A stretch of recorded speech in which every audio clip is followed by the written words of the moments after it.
Mr. Dill, he said that he used to teach you when you were in 6th grade. Yeah. Yep, he sure did. He's my teacher. I'm in I'm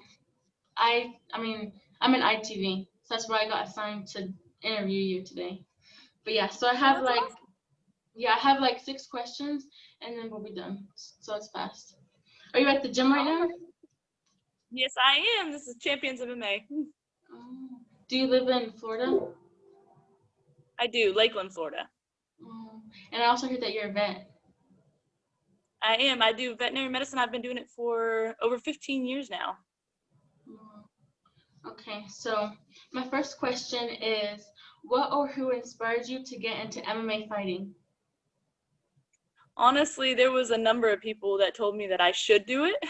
And until I actually went in and did it, I didn't, know that it was my passion. I went in and did it, and I can thank everyone that really pushed me to do it, because they're like, oh, you should be a fighter. That's what you should do. And I was like, whatever. Then I went and tried it, fell in love. Yeah. Your physical appearance is tough, but how do you describe your heart? My heart, Yeah. I think that's more than just the technique and the brutal training. It takes a lot of heart to do this sport. It's a brutal, unforgiving sport. It's only you in there. It's not like you have a team like football players and everything that, if you're slacking a little, maybe your teammate can pick up for you. It's either you show up or you don't. So the heart is a lot of it. I want to say it's at least 90% of when you get in there and actually fight in the cage. It's definitely more heart than anything. But you have a coach, like a trainer that trains you? Yeah, absolutely. Actually, I have a few different coaches, but one main coach. But they all work together in getting me where I need to be. I have a strength and conditioning coach. I have an MMA coach. I have people that help me with the striking. I have people that help me just with specifically jiu-jitsu, wrestling. Since it's a mixture of all the martial arts, there's a lot that goes into it. Mhm. What does since like you have to be healthy to be on it, right? You have to have like a certain weight. Yeah, so what does your diet consist of, and is it hard to stay on track with your eating? Yeah, it is. I mean, honestly, I think that's the hardest part for fighters who have to cut a lot of weight before fights. Um, I've cut to 125 before, and I walk around at 150. So it's very hard to cut weight. You have to be on point. Honestly, your training gets hurt in the process if you don't eat right. I always train better when I drink enough water and I get enough sleep and I eat correctly. So nutrition is a huge part of it. And the people that don't do the nutrition the right way, you can definitely tell from their fighting. Absolutely. Yeah. Where do you hope to be in 2030? Like, do you want to continue fighting? If I can, I'm going to go as long as I possibly can. I want to achieve that goal of getting that belt. So in my weight class. So I'm going to go until I can't. Yeah. And have you ever had like really bad injuries from fighting? No, absolutely. Honestly, the training usually injures me more. But honestly, I think the worst one, when my jaw was broke, that was probably one of, I guess you could say, the worst injuries. It didn't hurt. Honestly, when you're in the moment, it doesn't, your adrenaline's pumping, so you don't really feel it. But I mean, it took some time to recover, but I was back in the cage 8 weeks post-surgery, so. Wow. And what is the funniest or most embarrassing moment when fighting? Huh. While fighting? That's a Yeah. good question. I've never actually thought about that. Like, I'm thinking of a funny moment. Yeah. I haven't had one yet, I guess. You Most of mine have, haven't? not, I guess. I'm trying to think. I guess the only thing I could think of is my boyfriend, which is also my coach. He's in my corner as well. Um, I told him I wanted to be able afterwards when I wanted to kiss him, but I totally forgot about it. That's the only thing that I could How think long have of. you been fighting? I've been training for 6 years, fighting for 5. Wow.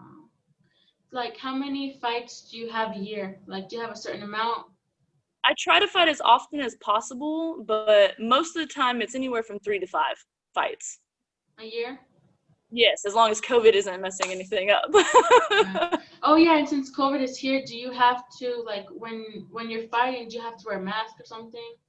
No, thank goodness we don't have to do it while we fight, but there is restrictions and new protocols that they're doing before we fight. Like they're flying me, and I have a fight on December 10th in Connecticut, which people can watch on CBS Sports for Bellator. And they're flying us in almost a week early to quarantine in our room, and we have to do COVID tests and everything beforehand. So it's a whole new protocol. There's no audience to watch you fight. And last time there was 15,000 people in the audience. So So it's a little a big different. difference, yeah. And if anybody watching you wants to do what you do, where do you tell them to start? Just going into the nearest MMA gym, honestly, the sooner that you start and the more consistent you are with being there, that's how you're going to get better faster. That's how I've progressed as fast as I have and got into one, the second biggest promotion in the world, is because I am consistently here. I'm here all the time. It's pretty much like my MMA gym has become my family. So I'm here once to twice a day, sometimes 3 times a day in fight camp. So being consistent is the main thing. Treating your body like with food and everything the right way, that's going to get you to be able to perform longer in the sport. Wow. So you work really hard to get where you are. Yeah, it's a constant struggle, and I have one child of my own. My boyfriend has 2, so we have 3 kids. We have animals. I have the second job, so I stay pretty busy. It's a demanding life. How do you handle all that together? It's a lot. Sometimes I wonder how as well. I don't know. I guess I'm good at juggling things. I put my time in doing things, working smarter, not harder, I guess you can say. I've always been good about condensing my time the right way, I suppose. Yeah. Not always the right way, but I try.